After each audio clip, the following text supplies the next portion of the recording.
जगात देव खरोखर आहे की नाही याविषयी प्रत्येकाचं मत वेगळं आहे. पण काल रात्री देशात घडलेली घटना जी 140 कोटी लोकांना हादरवून गेली.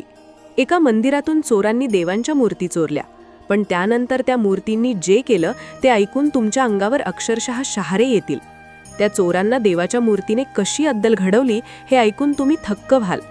सर्वात अगोदर तुमचा सुद्धा पांडुरंगावर विश्वास असेल तर एक सबस्क्राईब केल्याशिवाय जाऊ नका.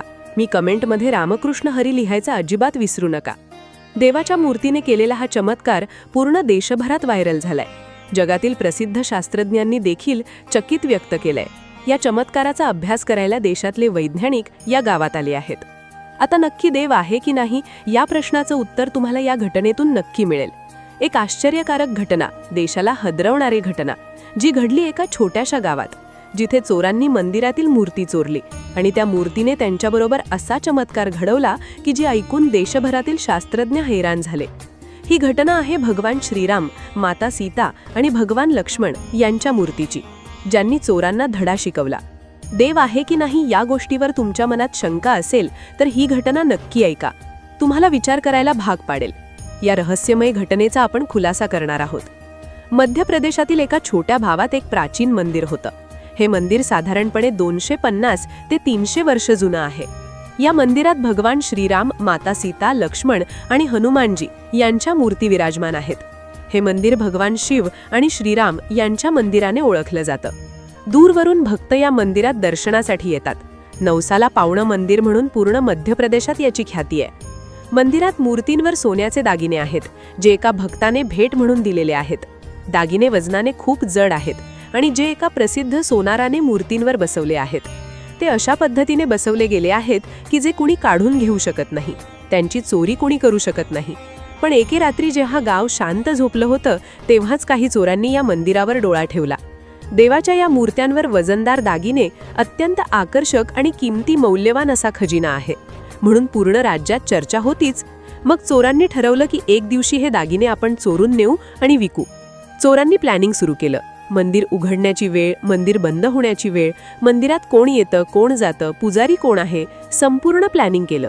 कारण की दागिने खूप जास्त आणि खूप मौल्यवान होते. एका दिवशी रात्रीच्या गडद अंधारात 2 चोर मंदिरात घुसण्याच्या तयारीत होते. त्यांच्या मनात एकच विचार होता की मूर्तीवरील सोन्याचे दागिने चोरी करायचे आणि बाजारात विकून श्रीमंत व्हायचं. त्या मंदिराला खूप मोठं कुलूप होतं. ते कुलूपही अत्यंत प्राचीन काळातलं मजबूत कुलूप होतं. ते जर कापायला गेलं तरी कापता येणार नाही अशी त्याची ख्याती होती. म्हणूनच त्या चोरांना सगळ्यात मोठा अडथळा होता या कुलपाचा. आता कुलूप तर तुटणार नाही, दरवाजाही त्यापेक्षा भक्कम होता. म्हणून त्यांनी एका चावी बनवणाऱ्याला हाताशी धरलं. त्याला 5 पट पैसे देऊन सांगितलं की या जो कुलूप आहे या कुलपाची चावी बनवून दे.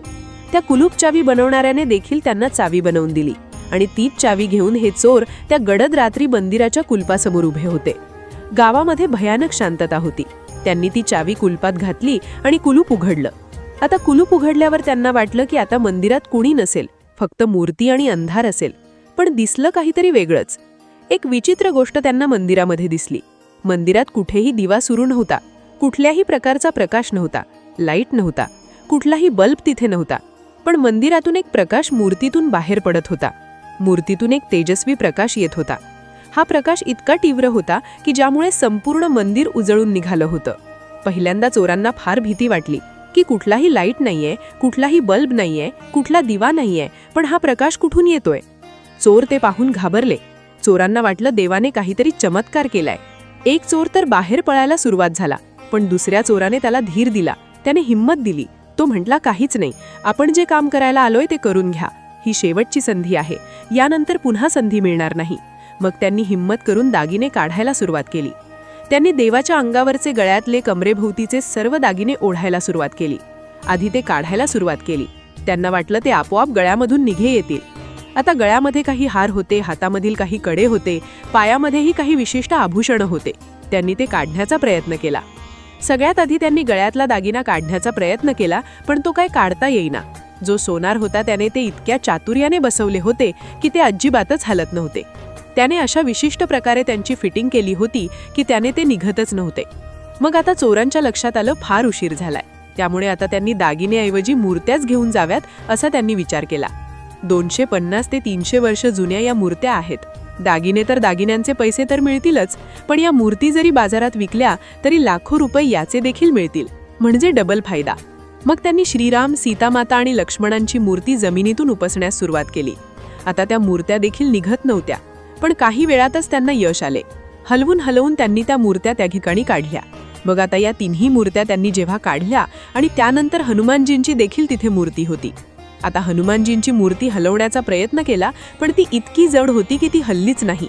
आता त्यांच्या लक्षात आलं फार उशीर झालाय, त्यामुळे त्यांनी त्या तिन्ही मूर्त्या घेऊन तिथून पळ काढला. मंदिर तसंच उघडं ठेवून ते गायब झाले. आता सकाळी नेहमीच्या वेळेला पुजारी तिथे आला. पुजारी आल्यानंतर त्यांनी पाहिलं की मूर्ती नव्हत्या. मूर्ती नसल्याचं पाहून तो पुजारी हादरला, तो घाबरला.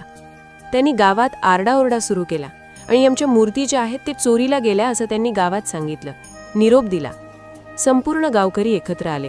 सगळीकडे चिंता पसरली. लोक म्हणाले आता गावावर संकट येईल. पुजारी हनुमानजींच्या मूर्तीसमोर बसले आणि म्हणाले, हे हनुमानजी, तुमच्या स्वामींना परत आणा. त्यांनी बघितलं की श्रीराम, सीतामाता आणि लक्ष्मणांच्या मूर्त्या तिथे नव्हत्या, पण फक्त होती हनुमानजींची मूर्ती. त्यामुळेच जे पुजारी आहेत, गावकरी आहेत, तर त्यांनी हनुमानजीं देवासमोर त्या ठिकाणी नतमस्तक झाले. त्यांना प्रार्थना सुरू केली, विनंती सुरू केली. ते म्हणाले, हनुमानजी, तुमच्या स्वामींना परत आणा, नाहीतर आम्ही अन्नत्याग करू. आम्ही तुम्ही जोपर्यंत मूर्ती आणणार नाही तोपर्यंत आम्ही अन्नग्रहण करणार नाही. पुजारी तर म्हणाले, मी माझा प्राण सोडेन जर आजच्या आज मूर्ती मागे नाही आली. पुजारी आणि त्यांच्या कुटुंबाने सांगितल्याप्रमाणे अन्य पाने आगळं आणि मंदिरातच ठिया मांडला. गावकऱ्यांनी पोलिसात तक्रार केली आणि तेथील पुढाऱ्यांवर देखील दबाव आला. सरकारला देखील दबाव आला. आता मूर्ती लवकरात लवकर परत आणाव्या लागतील अशी सूचना त्यांनी केली.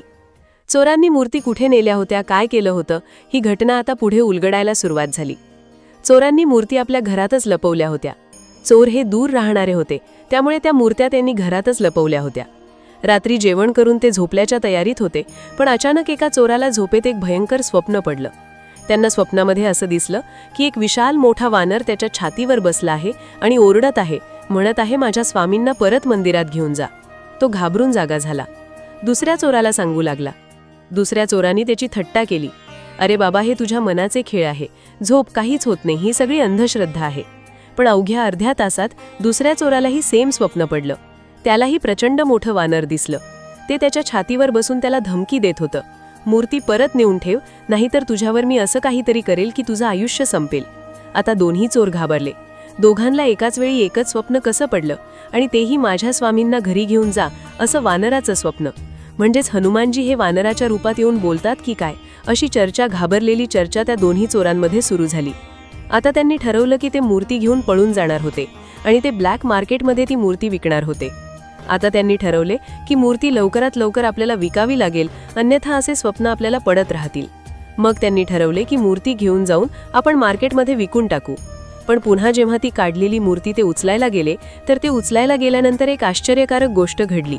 ती गोष्ट म्हणजे मूर्तींतून एक तेजस्वी किरण बाहेर पडला आणि तो किरण चोरांच्या शरीराला स्पर्श करू लागला. त्यांना असं वाटलं की आपल्या शरीरात विजेचा झटका बसतोय. करंट लागल्यासारखे ते तडफडायला लागले. काही वेळाने ते एका जागी शांत बसले. त्यानंतर त्यांनी उभं राहायचा प्रयत्न केला, पण त्यांच्या अंगात कुठली शक्ती उरली नव्हती. ती अगदी शांतपणे त्या मूर्तीकडे पाहत होते. अचानक मूर्ती बोलू लागल्या. मूर्ती म्हणाल्या, आम्हाला तिथेच परत घेऊन जा जिथून तुम्ही आम्हाला आणले. आमचे भक्त आमची वाट पाहत आहेत. सकाळपर्यंत आम्हाला मंदिरात न ठेवल्यास तुमच्यावर मोठं संकट येईल. आता चोरांना मात्र खऱ्या अर्थाने भीती वाटू लागली. त्यांनी मूर्तींना हात जोडले, क्षमा मागितली. मूर्तींना सांगितले, आम्हाला मंदिराबाहेर ठेवा, कोणीही तुम्हाला ओळखणार नाही. चोरांनी मूर्ती डोक्यावर घेतल्या आणि मंदिराकडे निघाले. आश्चर्य म्हणजे मंदिराबाहेर गावकरी उभे असतानाही कोणीही त्यांना पाहिले नाही. त्यांनी मूर्ती मंदिराबाहेर ठेवल्या आणि निघाले. सकाळी गावकऱ्यांना मूर्ती परत मिळाल्या आणि गावकऱ्यांच्या देखील आनंदाला पारावार उरला नाही. चोरांना मूर्तीकडून आदेश मिळाला होता की त्यांनी पोलिसात जाऊन आपला गुन्हा कबूल करावा. ते थेट पोलीस ठाण्यात गेले आणि सारी हकीकत सांगितली. पोलिसांना त्यांच्यावर सर्वप्रथम विश्वास बसला नाही.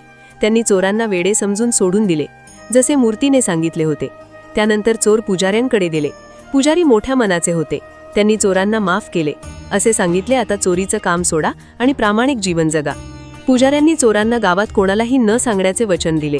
त्यांनी चोरांना सांगितले, तुम्ही भाग्यवान आहात, कारण स्वतः भगवानांनी तुमच्याशी संवाद साधला. या घटनेने चोरांचं जीवन बदलले. त्यांनी चोरी सोडली आणि प्रामाणिकपणे जगायला सुरुवात केली. ही घटना इतकी चमत्कारिक होती की त्याची एक पुस्तकात नोंदवली गेली आहे. ही कथा आपल्याला सांगते की सच्चा भक्त आणि भगवान यांच्यातील नाते किती दृढ असते. जिथे भक्तांचं प्रेम खरं असतं तिथे भगवान स्वतः त्यांच्यासाठी चमत्कार घडवतात. मध्य प्रदेशातील हे मंदिर आजही त्या चमत्काराची साक्ष देते. तुम्हाला ही कथा कशी वाटली? तुमच्या मनात देवाबद्दल काय विचार आहे? आम्हाला कमेंटमध्ये नक्की सांगा.